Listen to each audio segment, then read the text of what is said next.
Beep. Clayton's back. This is back. This is back. It actually hasn't gone anywhere. It hasn't, you're right, it hasn't gone anywhere. However, lots has happened to it. As you'll see in this video, well, from the title of the video actually, it should say it runs because we're at that point. But I wanted to bring some people up to speed with this. Clayton will probably add in some old shots of it, but we'll get a million questions about it. So I'm going to do a high level of what this car is, what it was before, and what it is now. So it started off as an APR Stage 3 kit. I did a custom setup. We made around 450 wheel horsepower with it back in the day. We then did an all-wheel drive conversion. For those of longtime subscribers would see, we have a very in-depth build. I will link above to the whole all-wheel drive conversion in this car. It is a Gen 1, Gen 2 TSI. So this is, although it's a Mark 5, it's the same engine that would come in a Mark 6 GTI. For those, I feel like maybe it wasn't the same in Europe, but in North America, 2009 GTIs, Mark 5s came with a TSI. So what we've done is everything. We've done an all-wheel drive conversion. Everything? Everything. It now has a built engine. We did rods, pistons, valve train. It has IE's intake manifold. It now has a custom tubular manifold that I built. Intake I built here. The charge piping, some of it was reused from what he had before. It's now running a G900. It has a built transmission. We did a 3rd through 6th gear set, differential, brace, everything you could really want for a street built transmission. And we have videos of every single thing. Clayton's right. And it's also now running Syvecs. So no longer stock ECU. We've also switched to multiport injection. You're going to see a lot of that stuff in this video. It's wide body. It literally is everything. Everything you could potentially do to these things, it's been done. So we're going to bring you along for how we got to this point. So let's get to it.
We are now to the fueling stuff. So I'm converting this car to a return system. So I have a fuel pressure regulator.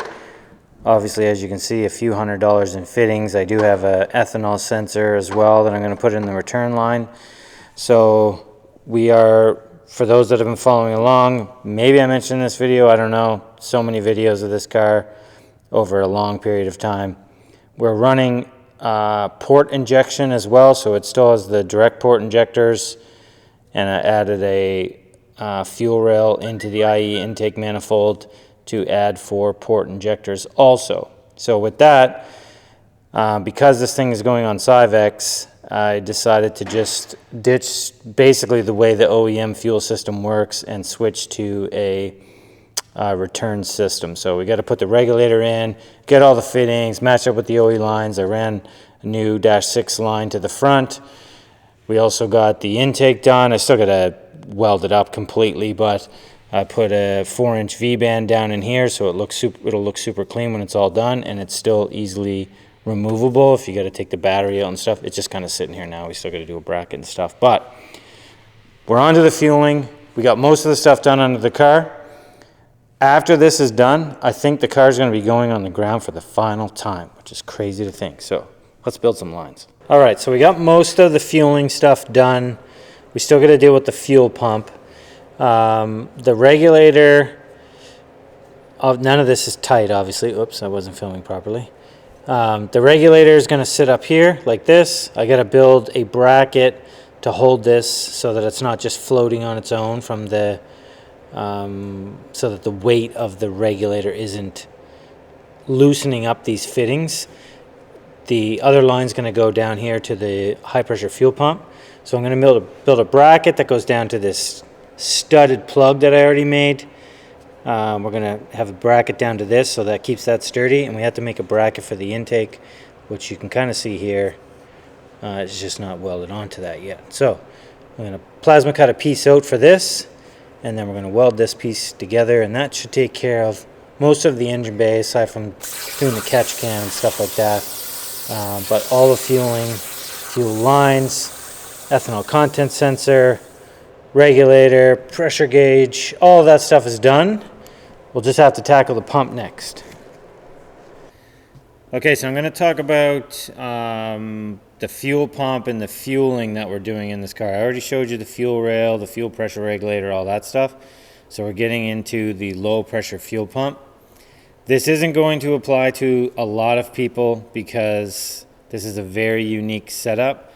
I'm just showing you how I'm doing it. Whether this works or not, who knows? Because I've never done half of this before in this fuel pump basket combination that I'm going to try. But I am going to share it with you guys to give you some ideas maybe for yourself. So I'm going to hand the camera off. So the all-wheel drive low-pressure fuel pump in a Mark 5 or 6 all-wheel drive setup is going to look very similar to this.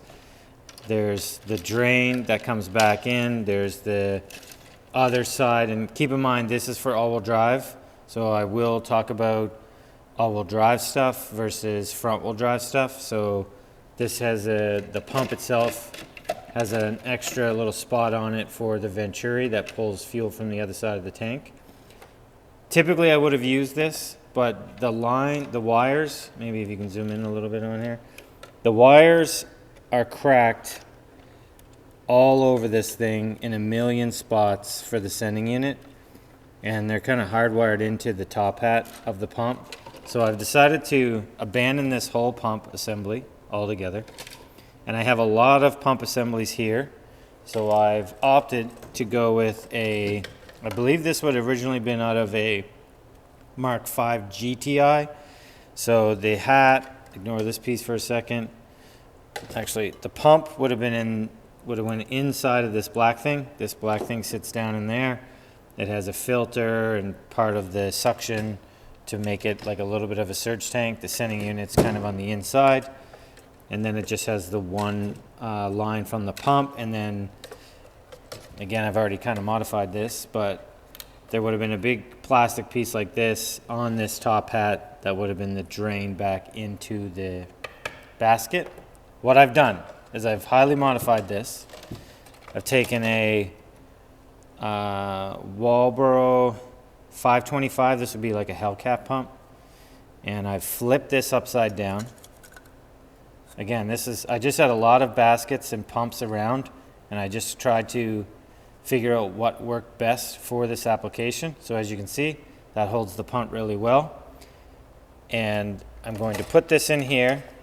So that's going to hold the pump, but basically drill some holes through the side of the basket. I'm going to retain this, so this is just kind of floating in there. And then for the wiring, it's just going to wire back into the two wires that I would have cut from the original pump. I'm just going to cut that connector off and wire that in. And then for the all-wheel drive part of it, so typically this basket, the return comes in here, and it would just have a plastic piece like so that goes down into the basket, so the return just drops down in there. But we need to deal with the Venturi, which pulls fuel from the other side of the tank. And in an all-wheel drive car, this is what I'm referring to. So again, front-wheel drive, you don't got to worry about any of this part. In an all-wheel drive car, there are two lines that go over from the passenger side of the tank into the driver's side of the tank. and this is the venturi. It's basically forcing fuel to come from the driver's side of the tank over to where the fuel pump is. So it would be like this in the car. So we need to kind of replicate that because it's a saddle tank and fuel won't get from one side to the other unless we force it to. So I have a radium venturi that I've put in line with the return, and we're going to basically pull. So as the fuel returns in through this, it's going to cause fuel to pull in, basically due to vacuum, from the driver's side of the tank back down into the basket. So this is going to act like a surge tank. This isn't assembled exactly as it's supposed to be because I notched it a little bit over here.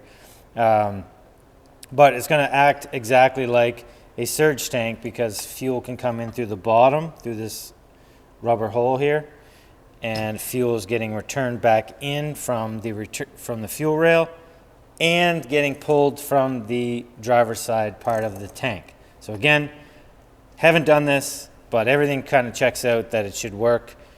We've test fitted in the car numerous times. This probably isn't going to be for everybody, but a lot of people ask about fueling upgrades for these TSIs, Gen 1, Gen 2 TSIs. Not as easy to deal with as the Gen 3 stuff. This is what we're doing for this application. And just so there's no confusion, I put it back together the right way.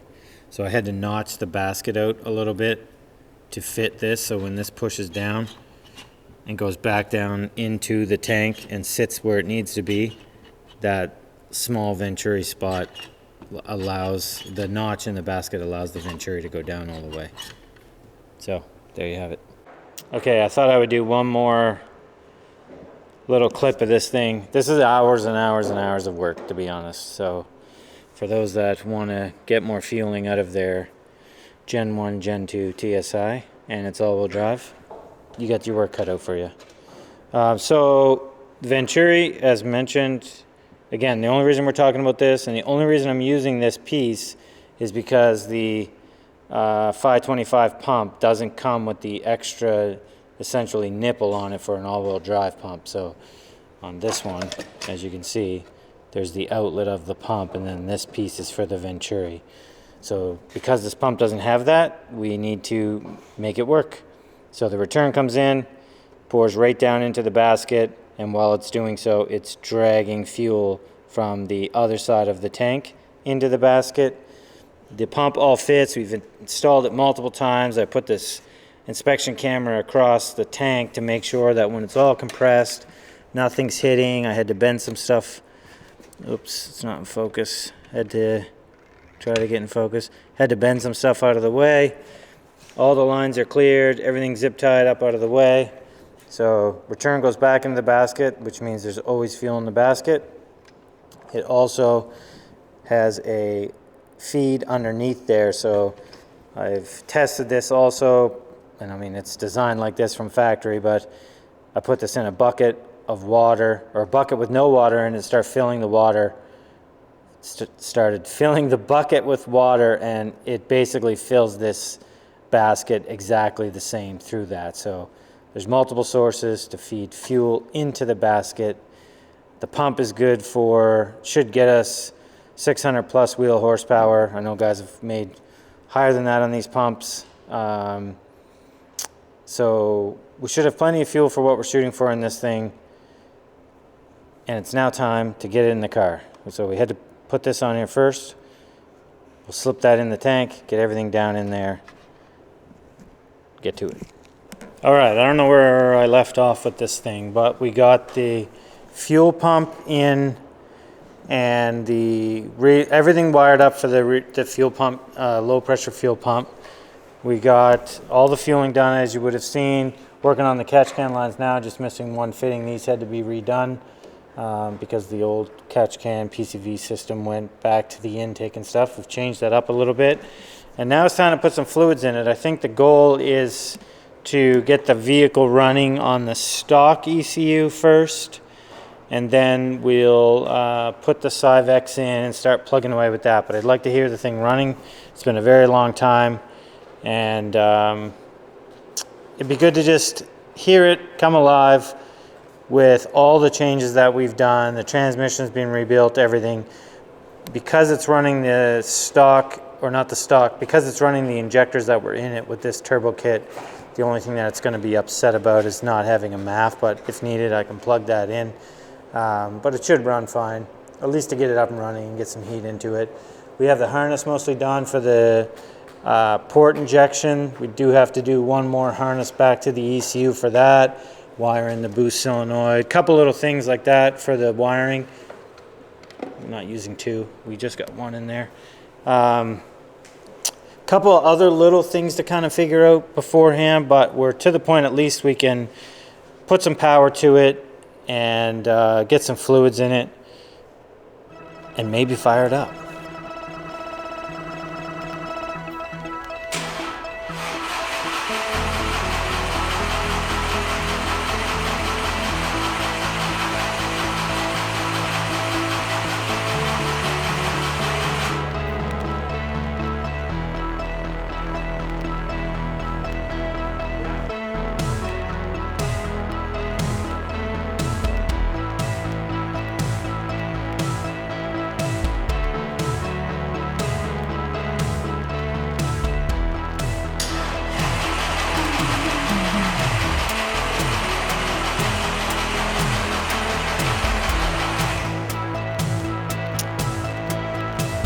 Sounds weak.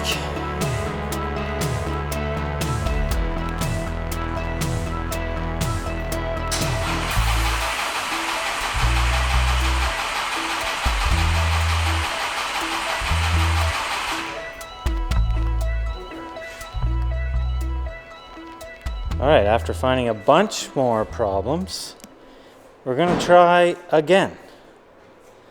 So let's see if it fires this time.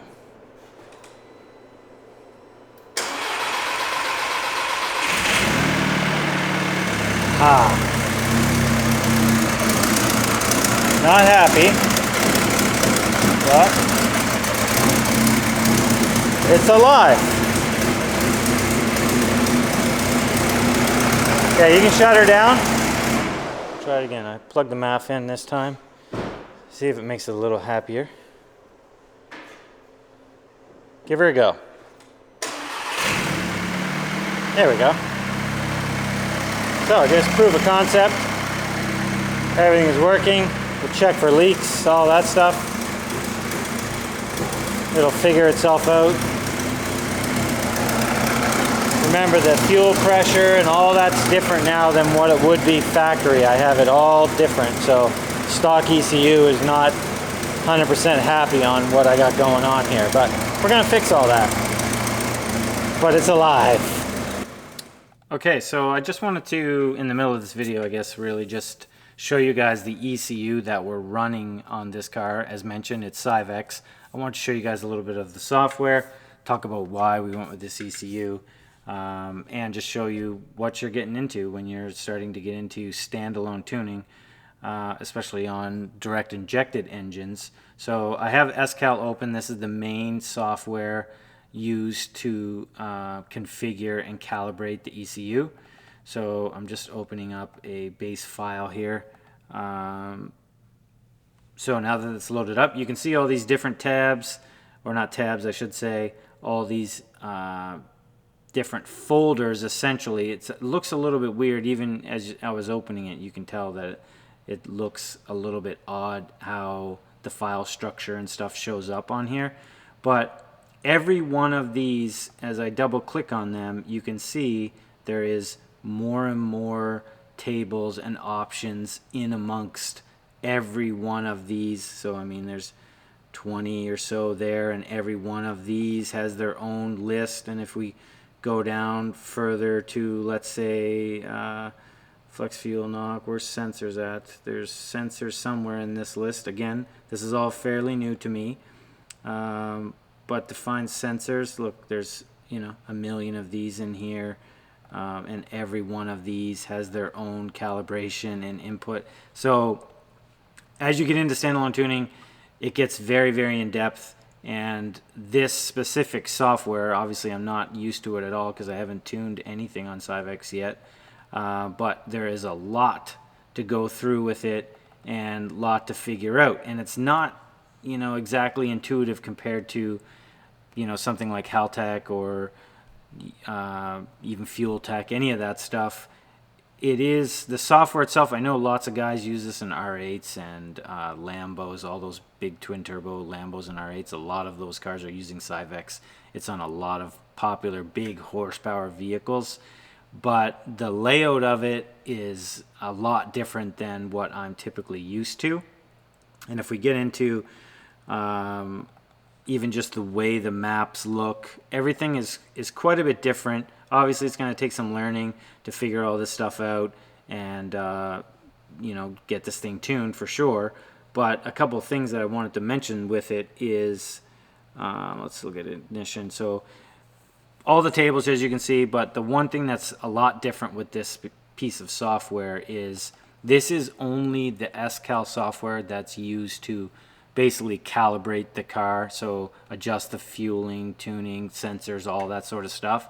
There is probably 7 other pieces of software that are used to data log, configure the data logs, view the data logs, monitor live parameters. There's an S-dash.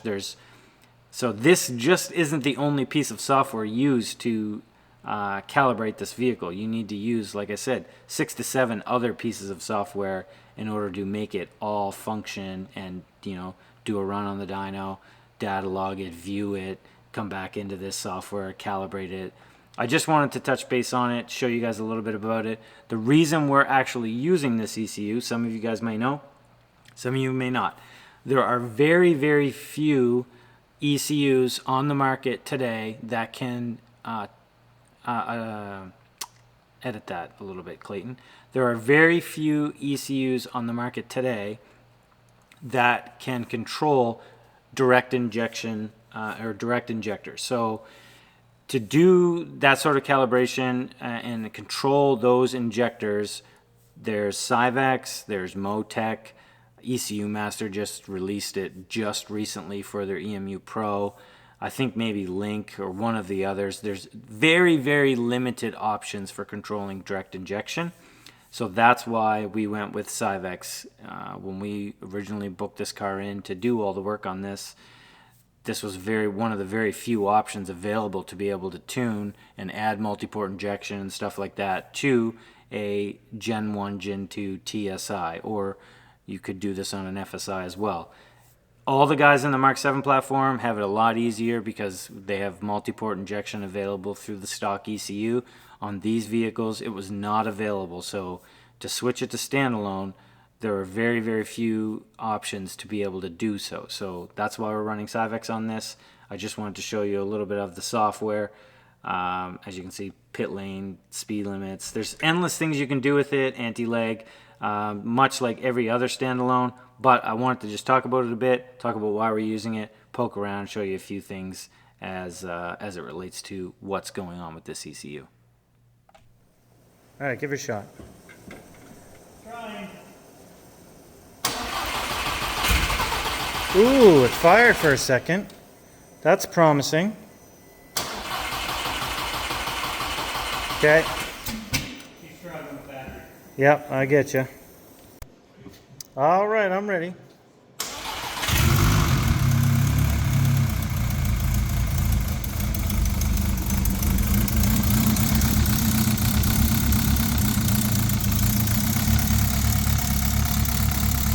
Still very exhausty.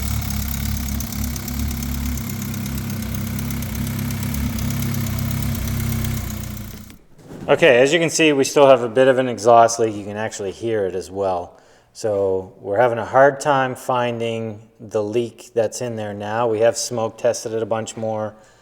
So we have a little bit more work to do trying to figure out where the leak is coming from so I can rectify that. I don't really want to mess around with the tune too much until we have the leak fixed, because that idle is pulling in a bunch of air, messing around with the air fuel. So there's no point in messing with the tune until we get that resolved. So we have a little bit more work to do on that.